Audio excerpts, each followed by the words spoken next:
Assalamualaikum warahmatullahi wabarakatuh. Selamat pagi untuk semua mahasiswa. Pada kesempatan kali ini kita akan membahas terkait dengan teori pertama mata kuliah farmakologi dasar untuk keperawatan. Kita membahas tentang pengantar farmakologi. Sebelum itu marilah kita berdoa dulu sebelum belajar. Semoga insya Allah kita diberikan ridho Allah untuk selalu keberkahan terkait dengan ilmu yang telah kita bahas dan diskusikan pada kesempatan pagi hari ini, dan selalu diberikan semangat untuk terus berusaha untuk membaca beberapa literasi dan pembelajaran lain untuk menambah keilmuan kita tentunya dan bisa dibagikan kepada orang lain. Pada kesempatan kali ini tujuan pembelajarannya adalah mampu memahami dasar-dasar farmakologi. Lalu korelasi Quran dan ipteknya pada surah Al-Isra 82, dan kami turunkan dari Al-Quran sesuatu yang menjadi penawar dan rahmat bagi orang-orang yang beriman, dan Al-Quran itu tidaklah menambah kepada orang-orang yang zalim selain kerugian. Dan yang kedua adalah Asyura 80, dan apabila aku sakit dialah yang menyembuhkan aku. Jadi di mana ada yang kita pelajari hari ini seperti adanya obat, adanya beberapa vitamin, dan ada beberapa bahkan kehadiran dokter atau tenaga medis pun sebenarnya hanya perantara saja, yang dimana ketika seseorang sakit pun itu yang menjadi penawar dan rahmat itu adalah yang menyembuhkan, yang maha arsa itu Allah Subhanahu wa Ta'ala. Oleh karena itu ya kita tetap harus percaya bahwa melalui adanya obat-obatan itu adalah bentuk ikhtiar kita untuk kesembuhan dari dalam diri kita. Nah, terkait dengan beberapa jurnal atau literatur yang kita pakai untuk pembelajaran, yaitu yang pertama adalah tentang ini bukunya bisa ada namanya farmakologi untuk keperawatan. Lalu yang kedua dasar-dasar farmakologi untuk keperawatan. Yang ketiga adalah farmakologi dasar untuk mahasiswa farmasi dan keperawatan. Ini bisa sebagai pegangan, bahkan nanti ketika setelah lulus pun bisa masih tetap dibaca-baca sebagai pedoman, terutama apabila ada proses, kalau perawat itu kan ada namanya home care ya. Jadi juga harus mengetahui terkait swamedikasi obat juga, sehingga bisa juga menjadi salah satu benar-benar benefit yang bisa dilakukan saat berpraktek nanti. Nah, sebenarnya apa sih obat itu? Mungkin dari diri kita juga ada yang bertanya-tanya ya, sebenarnya obat itu apa ya yang sering kita makan atau diresepkan atau kita dapat dari apotek atau kita minum untuk penyakit kita itu apa? Nah, ternyata adalah definisinya adalah obat merupakan sebuah substansi yang diberikan kepada manusia atau binatang sebagai perawatan atau pengobatan, bahkan pencegahan terhadap berbagai gangguan yang terjadi di dalam tubuh. Sumber obat juga ada banyak ya. Jadi ada yang dari tumbuhan. Kita sering dengar dengan nama obat herbal gitu ya. Tapi kalau dia sudah sebenarnya obat yang kimiawi atau sintetis itu pun ada juga yang dari sumber tumbuhan juga. Seperti contohnya mungkin pernah dengar namanya hidrokloroquin ya, yang digadang-gadang sebagai obat COVID atau obat antivirus. Sebenarnya dia obat untuk anti malaria. Sebenarnya itu dibuat dari pohon namanya pohon kina. Nah, itu diambil zat aktifnya yaitu hidrokloroquin itu atau kloroquin, yang kemudian digunakan untuk pengobatan selain malaria, katanya bisa digunakan untuk COVID ini. Nah, lalu kemudian ada dari hewan, contohnya adalah insulin. Ya, insulin atau hormon yang dimana ini setiap manusia pun punya gitu ya. Itu digunakan untuk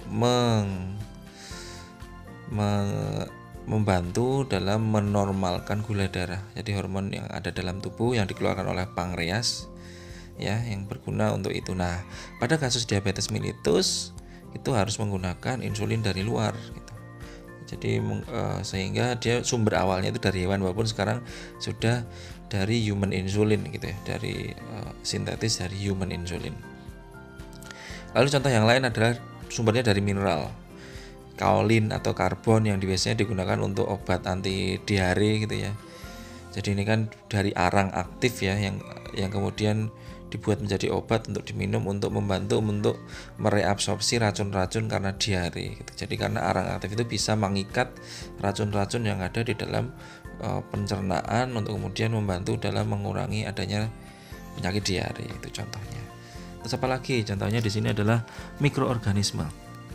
Ya, di sini contohnya adalah dari agen bakterial yang jenis penisilin, lalu ada eritromisin, itu juga sama. Atau untuk yang sintesis kimiawi, contohnya ada aspirin, paracetamol, ibuprofen, metampiron, antalgin, dan banyak lagi yang sifatnya bukan termasuk obat herbal, itu biasanya memang dimasukkan ke dalam kategori sintesis kimiawi. Atau yang sifatnya bioteknologi yang sekarang juga sedang marak ya. Jadi bagaimana pengobatan itu lebih kepada pengobatan terhadap sel yang terjadi infeksinya. Jadi lebih mendalam lagi seperti kita penggunaan interferon, hormon, growth factor, bahkan vaksinasi ya. Bagaimana dia menumbuhkan antibodi atau antigen yang bisa dikenali di dalam tubuh yang dilemahkan sehingga timbul antibodi yang ketika ada replikan virus yang lain ketika mungkin masuk ke dalam tubuh juga tidak bisa. Itu seperti contoh yang lain terkait dengan sumber obat. Nah, lalu kemudian sebenarnya farmakologi itu apa sih? Kalau dari namanya itu adalah ilmu yang pelajari tentang obat. Farmakon itu artinya obat, logos itu artinya ilmu. Jadi adalah ilmu yang pelajari tentang interaksi obat dengan organisme hidup. Atau studi yang terintegrasi tentang sifat-sifat zat kimia dan organisme hidup serta segala aspek interaksinya. Nah, secara cabang besarnya farmakologi itu dibedakan awalnya itu menjadi dua hal. Walaupun kemudian nanti akan dibagi lagi berbagai macam aspek, bahkan ada farmakoekonomi, farmakoepidemiologi gitu. Tapi untuk awalnya untuk farmakologi sendiri akan pelajari dua hal ini, farmakokinetika dan farmakodinamika. Apa sih farmakokinetika dan farmakodinamika? Itu yang nanti akan kita bahas. Nah, ketika kita membahas tentang farmakokinetika, maka kita akan membahas fase yang kita sebut menjadi ADME. A itu absorpsi, D itu distribusi, M itu metabolisme, E itu ekskresi. Absorpsi itu artinya apa? Di mana suatu obat itu masuk ke dalam tubuh kita melalui berbagai macam. Ada rute yang mungkin ini kalian sudah mengetahuinya, ada rute melalui oral ya. Nah, ketika melalui oral berarti dia melalui saluran pencernaan. Nah, di situ yang berfungsi untuk mengabsorpsi, mengubah obat ya. Untuk kemudian nanti dihantarkan melalui proses distribusi itu adalah lambung. Tapi ada lagi yang lain, absorpsinya itu melalui apa? Melalui kulit. Contohnya misalnya yang dia sifatnya topikal atau dioleskan di kulit atau luka atau lebam pada suatu jaringan yang memang lukanya di bagian itu. Nah, itu absorpsinya secara lokal gitu. Tapi kalau secara menyeluruh dalam tubuh, terutama misalnya obatnya oral, itu dia melalui proses absorpsinya itu melalui saluran pencernaan, terutama lambung tentunya. Nah, kemudian dari lambung ini dia akan dipecah melalui enzim-enzim yang ada di pencernaan menjadi bagian-bagian subunit terkecil dari obatnya sendiri ya, menjadi lebih partikel kecil yang dia kemudian akan diangkut menuju ke bagian yang membutuhkan itu, misalnya pusing atau radang di bagian mana. Nah, itu kemudian dia akan diangkut dulu melalui apa? Melalui pembuluh darah. Nah, jadi bisa diibaratkan pembuluh darah itu seperti jalan tol gitu ya. Nah, kemudian atau jalan biasa, jalan raya. Sedangkan yang mengantarkan itu adalah siapa? Dia yang mengantarkan biasanya adalah dia akan berikatan dengan enzim atau dengan protein yang akan mengantarkan itu. Jadi perannya enzim atau protein yang ada di dalam tubuh yang akan berikatan dengan obat itu, dia seperti kalau di kehidupan nyata seperti ekspedisi lah, atau kantor pos atau Gojek lah. Jadi Gojek itu akan mengantarkan, misalnya GoFood mengantarkan makanan dari tempat A ke tempat B, yang ini sama. Jadi dia akan mengantarkan obatnya ini ke tempat targetnya. Nah, lalu kemudian lewat pembuluh darah itu sebagai rutenya, dia akan masuk kemudian ke dalam organ yang namanya hati atau hepar. Ya, di sini dia berfungsi untuk memetabolisme. Dia akan merubah partikel obat yang kecil tadi menjadi aktif untuk bisa berfungsi optimal di dalam tempat sasaran targetnya. Contohnya misalnya tempat peradangan, misalnya pusing, ya berarti dia akan menghambat adanya prostaglandin yang menyebabkan sebagai mediator nyeri di otak gitu misalnya, dan itu ada peran dari hepar yang akan membuat dia aktif. Jadi dia mengaktifkan, memberikan lisensi aktif gitu. Nah, kemudian selain itu juga hepar selain berfungsi sebagai untuk obat-obat tertentu membuat aktif, dia juga sebenarnya bisa berfungsi untuk menormalkan adanya resiko-resiko keracunan gitu. Makanya dia bisa berfungsi sebaliknya, memetabolisme obat yang dia sifatnya inaktif menjadi aktif, atau yang dia terlalu aktif untuk menjadikan menjadi inaktif. Nah, kemudian setelah adanya organ hepar itu, langkah selanjutnya, rute selanjutnya setelah dia diantarkan kemudian ke tempat targetnya, sisa-sisa dari tempat targetnya itu akan diantarkan ke organnya namanya ginjal atau ekskresi. Ginjal ini adalah ekskresi itu dari nama pengeluaran, jadi dia dikeluarkan. Nah, sisa-sisa obat itu akan kemudian dikeluarkan dari dalam tubuh gitu. Lewat mana saja? Yang pertama bisa lewat keringat, bisa lewat air seni, bisa lewat feses. Itu bahkan untuk ibu menyusui, makanya ada pengaturan obat terutama untuk ibu menyusui. Karena apa? Karena ada beberapa obat yang dia dikeluarkan lewat air susu ibu. Seperti itu. Jadi itulah kompleksivitas adanya ilmu farmakokinetik, di mana farmakokinetik itu dari nama bagaimana nasib obat di dalam tubuh. Mungkin kalian pernah ada yang sambil setelah minum obat sambil bayangkan kira-kira sekarang obatnya sampai mana ya. Oh, sekarang sampai lambung. Oh, sekarang terus lewat mana ya. Nah, itu sebenarnya ada ilmunya, yaitu farmakokinetik, di mana sudah ada yang meneliti itu untuk mengetahui bagaimana fungsional dari obat itu, nasibnya gimana nih dalam tubuh, dari dia masuk sampai bisa dikeluarkan lagi di dalam tubuh. Nah, ada juga fase yang dimana dia tidak melalui proses absorpsi, jadi dia langsung melalui distribusi. Contohnya apa? Dia yang melalui injeksi atau disuntik intravena misalnya, dia kan langsung melalui pembuluh darah ya, jadi dia tidak melalui proses absorpsi. Oleh karena itu kalau ada pertanyaan lebih bagus mana, efektif mana, sebenarnya efektif dari yang disuntikkan. Karena apa? Dia dosisnya akan 100% masuk di dalam tubuh. Sedangkan kalau untuk obat yang oral atau tablet misalnya, atau pil, ataupun yang kalian ketahui yang dia dimasukkan secara oral, dia akan efektivitasnya akan berkurang hampir 50%. Karena apa? Karena ada enzim di dalam lambung ya, atau asam lambung juga yang akan memecahkan, sehingga ada beberapa obat yang harusnya dia sifatnya efektif menjadi kurang efektif. Oleh karena itu kalau misalnya sifatnya dia intravena atau disuntikkan, dia tidak melalui proses absorpsi, dia langsung distribusi. Tapi ada efek samping yang lain, yaitu apa? Yaitu efek misalnya ternyata ada alergi di dalam tubuh, dia akan sangat beresiko kalau dia disuntikkan. Karena apa? Dia kemudian akan menimbulkan reaksi pertahanan tubuh atau gejala autoimun juga, atau kita kenal ada penyakitnya namanya Stephen Johnson itu ya. Ternyata dia alergi nih, dia nggak tahu. Disuntikkan sudah 100% dosisnya dimasukkan, ternyata dia alergi kejang-kejang atau sebaliknya. Nah, itu makanya kalau dia sifatnya injeksi itu biasanya dites dulu di dalam kulit. Dia disuntikkan melalui subkutan.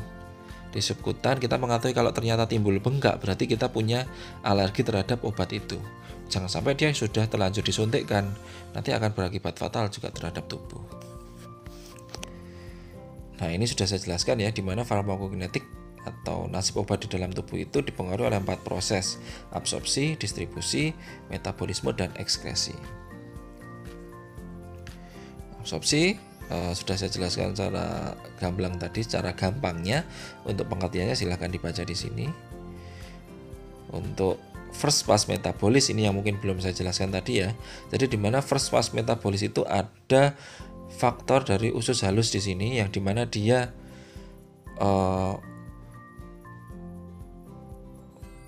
melakukan efek namanya first metabolis. Jadi first metabolis ini di mana metabolisme hepar dapat menyebabkan obat menjadi inaktif sehingga menurunkan jumlah obat yang sampai ke sirkulasi sistemik. Jadi dosis obat yang diberikan harusnya lebih banyak. Jadi itu tadi peran dari hepar seperti saya jelaskan tadi, dia bisa merubah obat yang sebenarnya inaktif menjadi aktif, tapi kalau dia juga bisa merubah obat-obat tertentu dari dia inaktif menjadi aktif menjadi inaktif, sehingga dia membutuhkan dosis yang lebih tinggi terutama untuk bisa efektif, terutama obat-obat yang oral gitu ya, karena dia sebelumnya sudah hilang karena asam lambung, masuk ke hepar melalui first pass metabolis, dia akan beberapa dikeluarkan langsung karena dianggap tidak berguna ke ginjal. Nah, terus distribusi ini ya, terutama dia melalui pembuluh darah tentunya. Metabolisme, ini sudah saya jelaskan tadi. Lalu tujuan metabolisme juga intinya adalah mengubah obat yang dia sebelumnya non polar misalnya menjadi lebih polar, agar dapat diekskresi melalui ginjal atau empedu. Dengan perubahan aktif ini, dia umumnya diubah menjadi inaktif, tapi sebagian berubah menjadi lebih aktif atau kurang aktif atau bahkan menjadi toksik. Nah, faktor-faktor yang mempengaruhi metabolisme ternyata ada banyak nih. Ada pertama kondisi khusus. Misalnya kamu mempunyai penyakit tertentu yang terkait dengan metabolisme, misalnya hepatitis atau sirosis hati, itu jelas mempengaruhi karena kerja dari hepar ini tadi akan menjadi lebih menurun karena adanya penyakit penyerta itu tadi. Pengaruh gen. Perbedaan gen individual menyebabkan perbedaan. Beberapa orang dapat metabolisme obat dengan cepat sementara yang lain lambat. Ini contohnya misalnya mungkin kalian bisa baca juga bahwa orang daerah Eskimo atau dia memiliki ras atau gen dari Amerika atau Eropa yang dia pada tempat yang sangat dingin misalnya dibandingkan dengan yang Indonesia atau Asia, itu proses metabolismenya juga ternyata berbeda. Ada pengaruh gen di sini. Lalu pengaruh lingkungan, contohnya rokok misalnya, atau keadaan stres, atau penyakit lama, atau operasi serta cedera itu juga mempengaruhi. Misalnya dengan, saya beri contoh misalnya rokok. Nah, si rokok ini akan menyebabkan di dalam tubuh kita ini membutuhkan dosis yang lebih tinggi untuk obat-obat tertentu ya, agar bisa dia efektif untuk bisa mengobati pada kasus tertentu, misalnya peradangan saya contohkan tadi, itu membutuhkan dosis yang lebih tinggi karena adanya hambatan dari zat dari nikotin yang ada dalam rokok sehingga menyebabkan mengurangi kemampuan dari metabolisme obat. Keadaan stres itu juga mempengaruhi, misalnya keadaan stressing tertentu itu menyebabkan peningkatan keasaman lambung, juga keadaan homeostasis atau keseimbangan tubuh terkait dengan metabolisme juga terganggu, itu juga akan mempengaruhi gitu. Lalu apalagi usia, perubahan umur dapat mempengaruhi kemampuan. Contohnya misalnya semakin peningkatan umur akan adanya faktor degeneratif dari beberapa organ atau penurunan fungsional, sehingga kenapa akhirnya untuk pasien-pasien khususnya lansia misalnya itu harus ada pengaturan dosis atau penyesuaian dosis untuk lebih diturunkan, misalnya menyesuaikan dengan kemampuan dari organ-organ yang berguna sebagai metabolisme tadi. Lalu ekskresi atau eliminasi atau pembuangan obat keluar dari tubuh ya, bisa juga dikeluarkan melalui ludah juga, walaupun nggak banyak ya, yang jelas yang paling banyak itu melalui urin. Makanya ada obat-obat tertentu itu bisa menimbulkan perubahan warna urin, contohnya misalnya sering atau perubahan feses ya, atau contohnya misalnya sering mengkonsumsi zat besi untuk ibu-ibu menyusui misalnya atau ibu hamil. Nah, itu biasanya fesesnya itu akan cenderung berwarna lebih hitam. Itu karena ada kandungan mineral yang kemudian dia harus dibuang melalui feses. Atau contoh lagi misalnya urin obat-obat tertentu sehingga menyebabkan ada perubahan warna urin. Itu juga sering juga terjadi.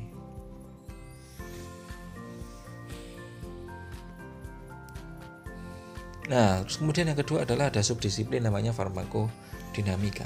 Farmakodinamika ini adalah subdisiplin farmakologi yang mempelajari tentang biokimiawi dan fisiologi obat. Kalau tadi farmakokinetik kita akan bicarakan efek obat terhadap tubuh, nasib obat di dalam tubuh, sedangkan kalau farmakodinamika ini adalah kita akan pelajari efeknya apa obat di dalam tubuh. Aksinya apa obat di dalam tubuh. Bagaimana si obat ini kecilnya seperti ini bisa menyembuhkan nyeri yang ada di dalam tubuh. Nah, itu ilmunya namanya farmakodinamika. Oke, terus kemudian konsep dasar pemberian obat dan aturan pemberian obat ini karena pertemuan pertama kita refreshing dulu untuk mengetahui. Nah, PR-nya ya silakan sambil searching ya. Ini obat namanya apa? Ya. Atau contohnya obat yang termasuk memiliki bentuk seperti ini apa? Ini kita akan belajar tentang bentuk-bentuk sediaan obat. Yang pertama ini namanya adalah tablet. Kalau ini apa? Yang ini adalah kaplet. Apa perbedaan tablet dan kaplet? Kalau kaplet ini adalah bentuknya lonjong seperti kapsul tapi dia padat seperti tablet sehingga dia disebut sebagai kaplet. Yang ketiga, ini kapsul. Nah, ini apa? Ini kapsul juga loh. Bedanya apa? Nah, perbedaannya adalah kalau yang berwarna merah kuning ini dia disebut sebagai kapsul keras atau hard kapsul. Sedangkan yang bagian kanan ini dia disebut sebagai soft kapsul. Perbedaannya adalah isinya. Hard kapsul itu biasanya digunakan untuk meramu obat-obat yang sifatnya resep puyer gitu atau campuran beberapa obat dimasukkan ke dalam satu kapsul. Sedangkan dan biasanya bentuknya serbuk. Sedangkan yang bagian kanan atau kita sebut sebagai soft kapsul itu biasanya isinya adalah cairan. Jadi dia seperti kenyal-kenyal gitu, isinya cairan. Seperti contohnya misalnya Natur E. Nah, itu juga sama, dia kapsul juga. Kapsul lunak. Lalu ada apa lagi? Nah, di sini adalah sirup ya. Sirup itu ada sirup biasa, ada yang sirup kering. Nah, sirup kering ini biasanya untuk antibiotik. Nah, pertanyaannya kenapa kok antibiotik itu kok dibuat dalam bentuk sirup kering? Lalu kemudian ada emulsi. Emulsi ini adalah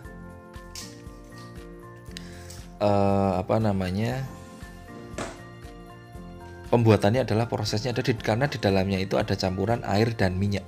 Ini contohnya adalah Scott Emulsion. Sehingga kalau kalian minum Scott Emulsion, ketika diminum akan merasakan loh kok ada kayak minyak-minyaknya. Itu memang ada kandungan minyak ikan kod yang dicampur dengan air di situ sehingga ada membutuhkan zat namanya emulgator untuk mencampurkannya. Ada juga yang sirup bentuknya kecil untuk anak-anak, kita sebut sebagai sirup drop. Itu biasanya kalau beli itu untuk anak di bawah 2 tahun ya. Biasanya kita diberikan pipetnya. Pipetnya itu hanya maksimal 1 mili saja. Terus ada juga namanya tetes mata atau eye drop. Ada tetes telinga atau kita sebut sebagai ear drop. Nah, ini apa? Ini seperti peluru, ini sifatnya lokal ya. Biasanya misalnya kita mengalami konstipasi atau tidak bisa buang air besar, sehingga ada namanya dulkolak kalau pernah dengar ya. Itu dimasukkan melalui rektal, melalui alurnya rektal atau anus ya. Itu sifatnya lokal, lalu kemudian bentuknya aja seperti peluru ya. Langsung seperti meledak-ledak gitu. Lalu kemudian bisa dikeluarkan yang BAB-nya yang sulit BAB. Atau ada juga yang bentuknya untuk demam ya. Biasanya untuk anak-anak yang dia mual muntah, nggak bisa minum obat, nggak bisa disuntik ya, itu diberikan secara rektal atau diberikan melalui anus itu tadi. Lalu ada lagi contohnya adalah salep. Salep juga ada macam-macam ya. Sekarang juga baru trennya skincare ya. Jadi ada salep kulit pagi, sore, malam, subuh gitu misalnya. Jadi ada salep kulit yang macam-macam yang digunakan terutama untuk pengobatan, seringnya untuk topikal atau kulit atau skincare itu tadi. Nah, ini yang sifatnya juga lokal, tapi kalau tadi melalui rektal, kalau ini melalui inhalasi ya. Contohnya ini untuk kasus asma. Kasus asma kita menggunakan salbutamol atau Ventolin. Dia dengan seperti bentuknya gas, tapi sebenarnya bukan gas tapi serbuk yang kemudian dia diubah menjadi aerosolisasi yang kemudian dia menempel di bagian saluran bronkus yang menyempit sehingga menyebabkan asma itu tadi untuk dia melebar. Nah, terus kemudian ada contohnya adalah injeksi, tapi ini injeksinya untuk yang namanya ampul. Jadi ada dua macam ya, vial dan ampul. Kalau untuk ampul ini biasanya 1 kali pakai, jadi nggak bisa kalau kamu sudah patahkan terus kemudian diambil, disuntikkan ke pasien, terus sisanya misalnya ada sisa berapa cc, kamu selotip lagi, udah nggak bisa. Sedangkan keuntungan untuk yang penggunaan yang vial, itu kita bisa menggunakan berulang kali. Biasanya ini yang bentuknya vitamin neurotropik ya, atau B kompleks yang disuntikkan itu bisa berulang kali biasanya. Atau yang dia sifatnya antibiotik. Antibiotik jelas ya, dia harus dibuat dalam bentuk serbuk dulu, serbuk kering dulu, baru nanti direkonstitusi atau dicampurkan, atau bahasanya perawat itu dioplos itu ya, dicampur dengan aqua bides atau aqua pro injeksi, yang kemudian baru disuntikkan. Nah ini yang menjadi pertanyaan juga, nanti silakan dicari kenapa kok bentuk antibiotik itu selalu dibuat dalam bentuk sediaan kering dulu, baru setelah mau digunakan baru dia kalau sirup kering ya diencerkan, kalau injeksi berarti dia harus dioplos dulu atau dicampur dengan aqua pro injeksi. Nah, ada yang pernah lihat logo-logo ini? Mungkin ada yang pernah lihat, ini contohnya yang hijau ini adalah obat bebas. Kenapa namanya obat bebas? Jadi dia bebas, sebenarnya dijual di mana saja, bahkan di beberapa minimarket ya, Indo April atau Betamart misalnya, di situ ada beberapa obat yang dia memiliki logo hijau. Contohnya Panadol, paracetamol. Nah, beberapa obat yang memiliki logo hijau yang dimana pengertiannya adalah memiliki efek samping yang lebih sedikit dibandingkan dengan yang memiliki logo yang lain. Kalau yang logo hijau ini cenderung dia memiliki efek samping yang lebih sedikit tentunya. Gitu. Nah, kemudian ada logo biru. Logo biru ini biasanya atau pengertiannya adalah obat bebas terbatas. Kenapa dia bebas terbatas? Jadi ada batasan konsumsinya. Tidak bisa kamu konsumsi sehari langsung 1 botol, gitu nggak bisa. Biasanya contohnya obat sirup, obat batuk misalnya. Oleh karena itu sekarang juga banyak disalahgunakan obat batuk itu. Banyak yang beli 1 renteng komik misalnya, itu padahal kan logonya warnanya biru. Kemudian terjadi apa? Ada efek negatif setelah itu, yaitu seperti efek halusinasi yang ditimbulkan karena konsumsi obat yang berlogo biru itu tadi. Lalu kemudian ada logo obat keras di sini, ada lambang K atau warnanya merah. Ini biasanya obat-obat yang pasti menimbulkan efek samping walaupun sifatnya minor. Pasti ada efek samping ketika penggunaan obat ini. Contohnya apa? Misalnya ada yang pernah sakit gigi terus minum asam mefenamat ya. Nah, misalnya sakit gigi terus minum asam mefenamat, ketika mempunyai asam lambung, kalau kita tidak makan sebelumnya, maka akan meningkatkan asam lambung. Seperti itu. Jadi pasti akan menimbulkan efek samping minor walaupun sifatnya minor. Paling kecilnya minor. Nah, kemudian ada logo yang di sini bentuknya seperti merah plus seperti ini. Itu adalah logo psikotropika dan narkotika. Itu jelas harus menggunakan resep dokter. Ya, walaupun obat keras juga beberapa harus dengan resep dokter, terutama antibiotik. Nggak bisa sekarang membelikan obat amoxilin tanpa gejala infeksi, datang ke apotek nggak bisa, harus dengan resep dokter.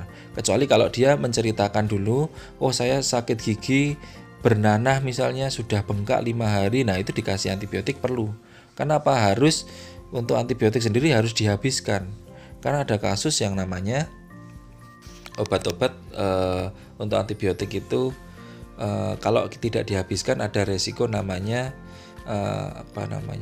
kebal untuk bakterinya, ya, akan menimbulkan kekebalan pada bakterinya.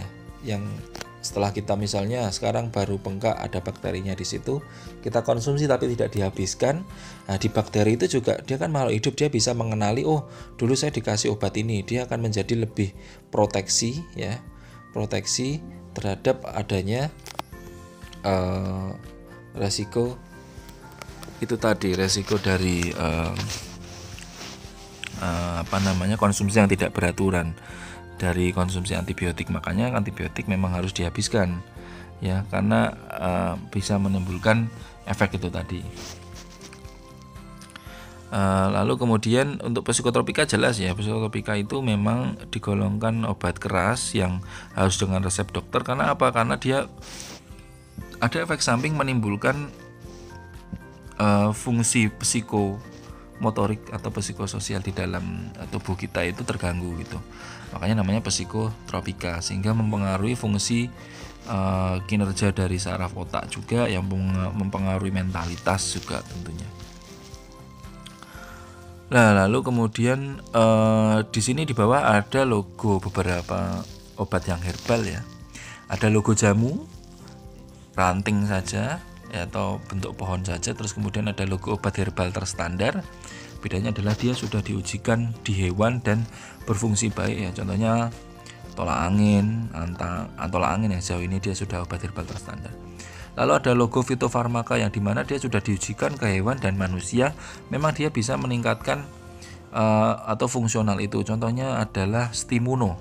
Stimuno itu sudah masuk ke dalam logo fitofarmaka karena dia memang ternyata kandungan kurkuminnya itu bisa meningkatkan imunitas tubuh, itu contohnya. Nah, lalu untuk yang obat biru ini, biru atau obat bebas terbatas itu ada anjuran khususnya pasti di wadahnya, silakan dilihat ya.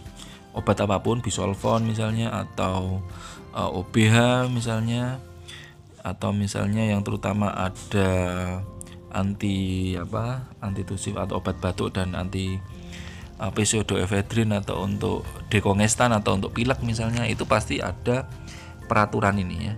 Ada P nomor 1 sampai P nomor 6. P nomor 1, awas obat keras, bacalah aturan memakainya. Tidak bisa langsung dikonsumsi 3 kali sehari, kamu konsumsinya 6 kali sehari, wah itu nggak boleh.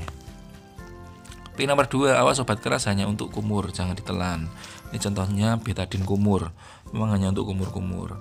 P nomor 3, awas obat keras hanya untuk bagian luar dari badan. Nah ini berarti dia contohnya Caladin lotion, itu memang hanya untuk dioleskan di luar badan, tidak bisa kamu campurkan ke minuman langsung diminum, nggak bisa.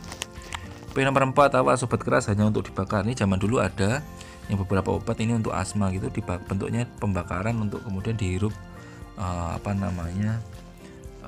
asapnya. Tapi sekarang memang sudah jarang sekali untuk P nomor 4 ini. P nomor 5, awas obat keras tidak boleh ditelan. Biasanya ini untuk obat-obat yang berfungsional untuk hanya di bagian mulut saja misalnya.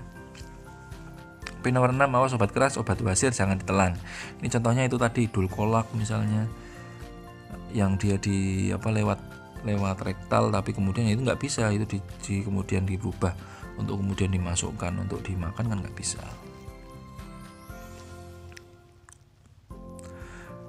Nah, kemudian kita yang akan bahas adalah efek obat. Efek obat adalah dibagi menjadi 2 macam. Yang pertama efek terapeutik, yang kedua adalah efek samping. Efek terapeutik adalah efek yang dimana obat itu sesuai, dapat berfungsi untuk mengurangi gejala, bahkan mengobati atau kuratif ya, dan memang efektif tentunya. Tetapi kalau untuk efek samping, dia adalah timbulnya dampak yang tidak diharapkan, tidak bisa diramal, dan bahkan kemungkinannya dapat membahayakan seperti adanya alergi, toksisitas atau keracunan, dan kegagalan dalam pengobatan. Itu efek samping. Nah, ini sebagai seorang perawat harus bisa tahu. Jadi ada kolaborasi juga dengan tenaga kefarmasian untuk bisa mengetahui tentang keamanan obat, sehingga kita harus benar-benar menerapkan prinsip yang benar. Ada prinsip 6 benar di sini pemberian obat. Yang pertama, tepat obatnya atau benar obatnya. Jadi sebelum mempersiapkan obatnya itu harus diperhatikan benar-benar sebanyak 3 kali. Misalnya, karena ada beberapa obat yang mirip, nanti akan dipelajari pada tema yang lain. Atau ada namanya obat itu namanya norum, nama dan obat rupa mirip.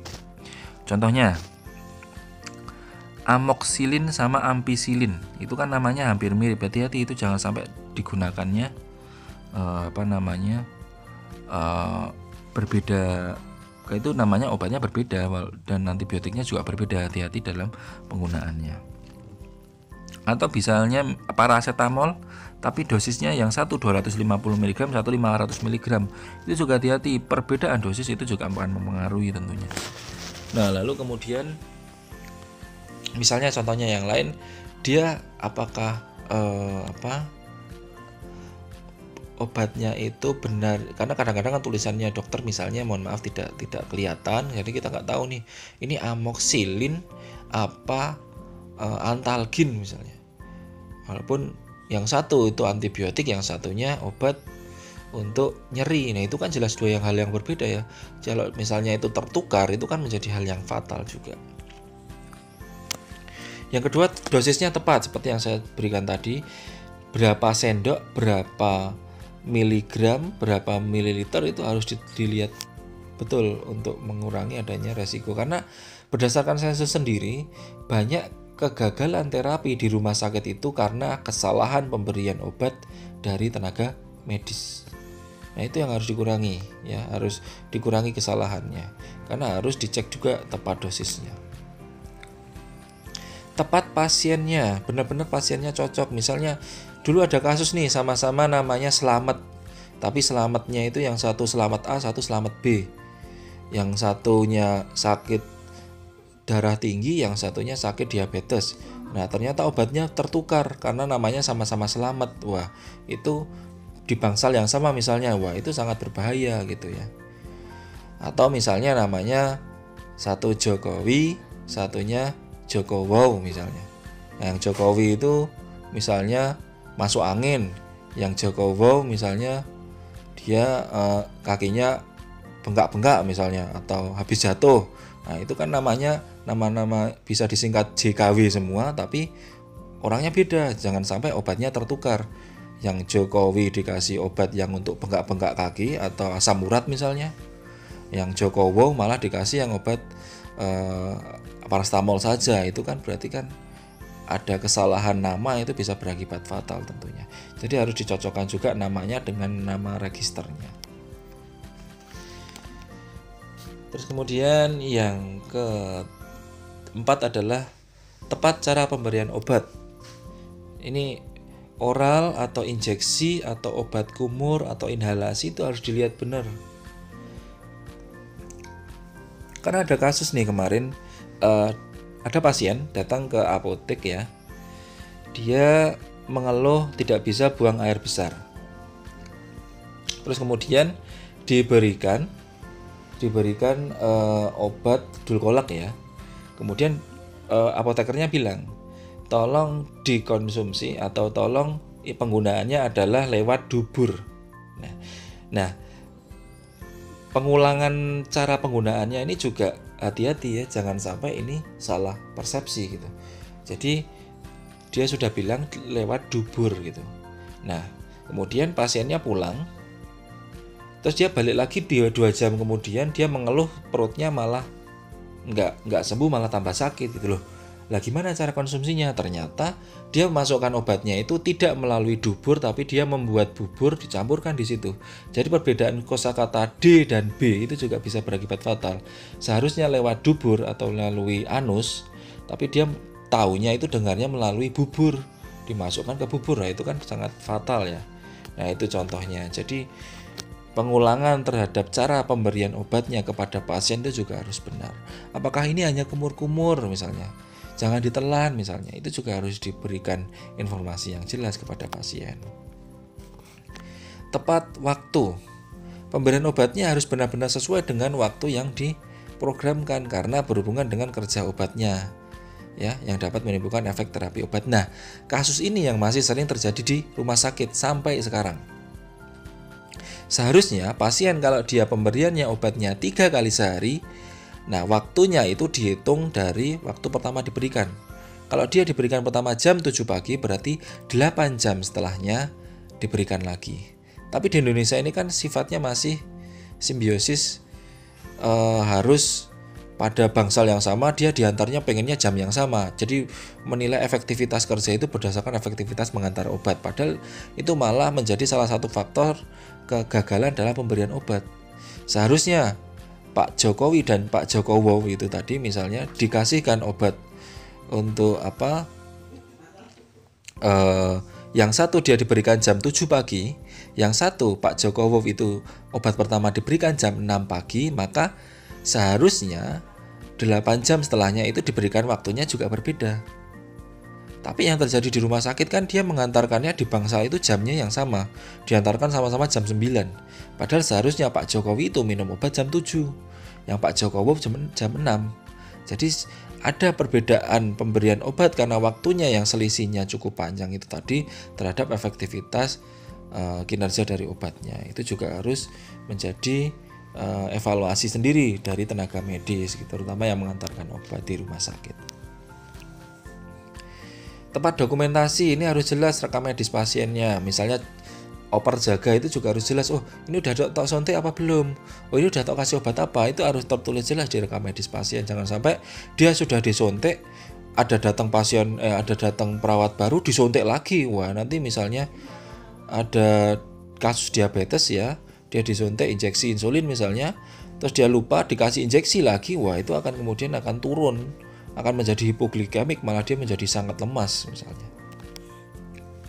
Ada misalnya catatan pengobatan pasien, kartu stok obat, kartu KB misalnya. Kartu KB ini contohnya adalah misalnya untuk KB sendiri ya, itu kan ada formnya sendiri. Kalau kamu misalnya disuntik, itu harus jadwalnya juga tepat. Jangan sampai dia sebulan kemudian jadwalnya sudah melebihi 1 minggu, itu kan hormonnya juga mulai kacau juga. Itu juga ada resiko kegagalan terapi karena ketidaktepatan dalam dokumentasi. Nah, sekarang kita membahas tentang dosis ya. Dosis itu apa? Silahkan dibaca, di mana setiap obat itu pasti punya dosisnya, ada dosisnya yang diberikan. Nah, untuk macam-macam dosis seperti kita ketahui ada dosis terapi yang dimana dosisnya itu efektif untuk terapi penyakit tertentu. Ada dosis maksimum, jadi dosisnya bisa ditingkatkan. Misalnya contoh paracetamol itu 3 kali sehari 500 mg. Tetapi ada dosis yang bisa ditingkatkan, namanya paracetamol forte. Itu 650 mg. Itu bisa. Pasien mengkonsumsi yang 650 mg bisa juga, boleh juga gitu. Nah, tapi jangan sampai dia melalui dosis letal atau lethal dosis yang membahayakan atau bisa mematikan atau bisa menyebabkan overdosis. Itu contohnya. Nah, faktor-faktor pemberian obat itu ada berbagai macam. Ada faktor obatnya, sifat fisikanya, sifat kimiawinya, toksisitasnya, itu akan berpengaruh dalam bagaimana faktor-faktor pemberian obatnya. Faktor berdasarkan cara pemberiannya juga itu berbeda juga. Oral itu dimakan atau diminum, ada parenteral atau diinjeksi, itu ada subkutan, intramuskular, intravena, itu beda-beda. Terus kemudian ada lewat rektal, ada lewat vaginal, ada uretral, ada lokal, ada topikal. Ada implantasi ya, ditanamkan gitu. Ada yang sublingual, ini contohnya misalnya serangan jantung itu secara cepat harus menggunakan obat yang diletakkan di bawah lidah ya, untuk menolong untuk resiko penyakit jantung itu tadi. Atau bisa juga yang lewat intrabukal atau lewat pembuluh darah di pipi, walaupun ini jarang sekali karena biasanya dia gunakannya melalui sublingual. Nah, kemudian perhitungan dosis obat ini terakhir ya. Dosis obat itu ada macam-macam ya, yang perlu kita ketahui bahwa ada dosis obat untuk umur. Ini misalkan kalian berada sebenarnya di dalam buku MIMS atau ISO informasi seputar obat itu sudah ada. Kalau dosisnya untuk anak-anak hitungannya berapa gram dikalikan berapa kilogram, itu ada berapa gram per kilogram berat badan, itu ada. Atau berapa miligram per kilogram berat badan, itu ada. Tapi pada kondisi tertentu, misalnya kalian ditempatkan di suatu tempat yang tidak ada jaringan internet misalnya, atau di tempat misalnya bencana gitu ya, gunung meletus atau apa yang dimana ada banyak pasien yang membutuhkan pertolongan cepat, itu kita bisa menghitungnya itu berdasarkan rumus-rumus berikut ini yang masih relevan juga hingga saat ini. Contohnya rumus Young. Rumus Young ini untuk anak di bawah untuk anak 5 tahun sampai 8 tahun. Ini rumusnya, N-nya itu adalah tahunnya dibagi N plus 12 dikali dosis dewasa. Contohnya misalnya anak Prabowo misalnya itu umurnya 6 tahun. Karena dia hujan-hujanan ya, demam, terus kemudian dikasih paracetamol. Nah, pada kondisi tertentu itu harus ngitung dosisnya, harus disesuaikan, nggak bisa diberikan obat paracetamol 500 mg. Jadi caranya adalah dia N tahunnya itu diisi 6 tahun, 6 dibagi 6 plus 12 dikali dosis dewasanya itu 500 mg. Itu contohnya. Terus ada rumus Fred. Rumus Fred ini untuk balita di bawah 2 tahun atau di bawah 5 tahun masih bisa menggunakan rumus Fred ini. Tapi N-nya itu dalam bulan.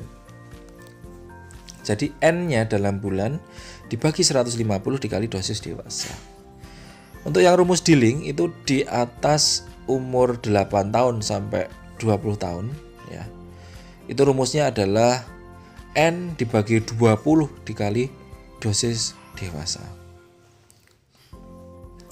Sedangkan untuk yang rumus juga ada itu N dibagi 30 kali dosis dewasa, tapi itu juga jarang karena menurut penelitian orang dikatakan dewasa itu setelah umurnya 20 tahun. Ini rumus Cowling, rumus yang beda juga ya. Itu N per 24 kali dosis dewasa. Nah, kalau tadi perhitungan dosis berdasarkan umur, kalau ini berdasarkan berat badan.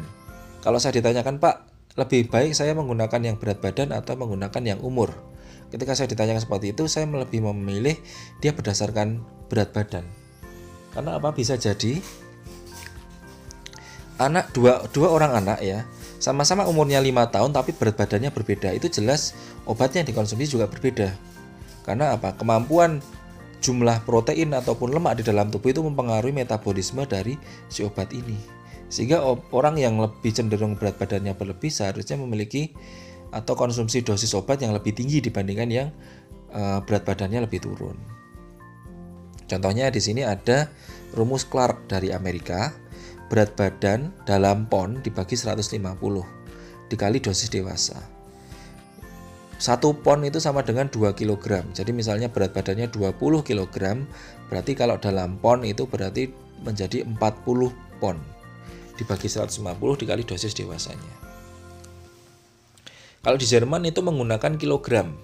Jadi rumus berat badan anak dibagi 70 dikali dosis dewasa. Karena menurut termik ini, orang dewasa itu dikatakan dewasa kalau dia berat badannya kira-kira 70 kg. Kalau rumus Black ini dari Belanda itu mengatakan kalau orang dewasa itu 62 kg. Ada juga dari luas permukaan, walaupun jarang dipakai ya, harus pakai apa namanya, lingkar perut juga dan lain sebagainya. Itu juga nanti kurang efektif juga. Nah, itu tadi bahwa dosis itu sangat penting, terutama penggunaannya untuk pediatri atau untuk anak-anak ya.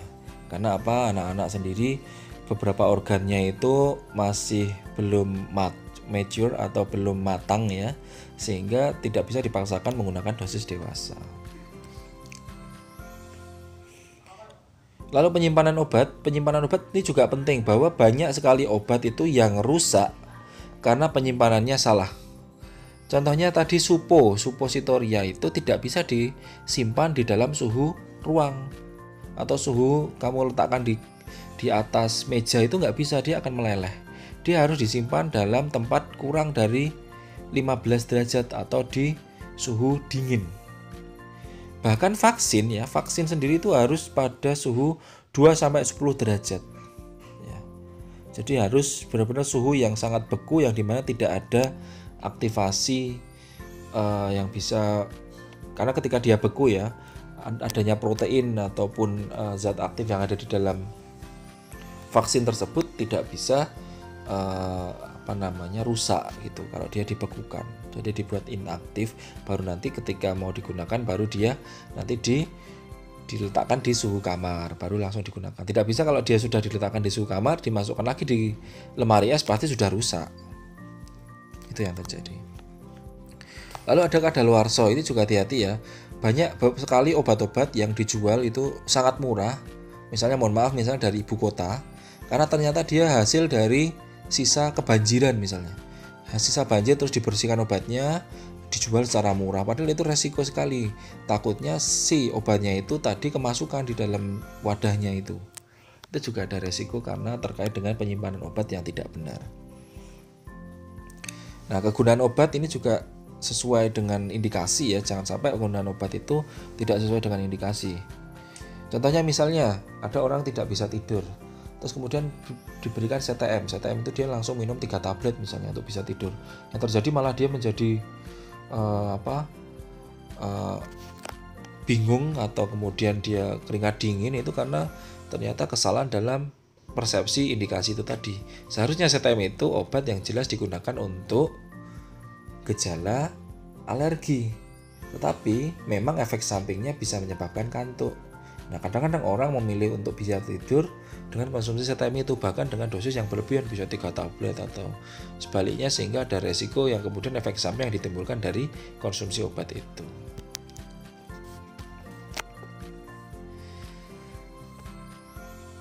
Oke, terima kasih. Mungkin itu saja yang bisa saya sampaikan. Cukup banyak dan cukup bisa dipelajari. Silakan ada beberapa pertanyaan tadi yang sudah saya berikan, bisa dicari jawabannya sendiri untuk kemudian dijawab. Apabila ada pertanyaan bisa dikomunikasikan di lembar komentar atau di ruang kelas yang sudah disediakan. Kurang lebihnya saya mohon maaf. Wabillahi taufiq wal hidayah. Wassalamualaikum warahmatullahi wabarakatuh.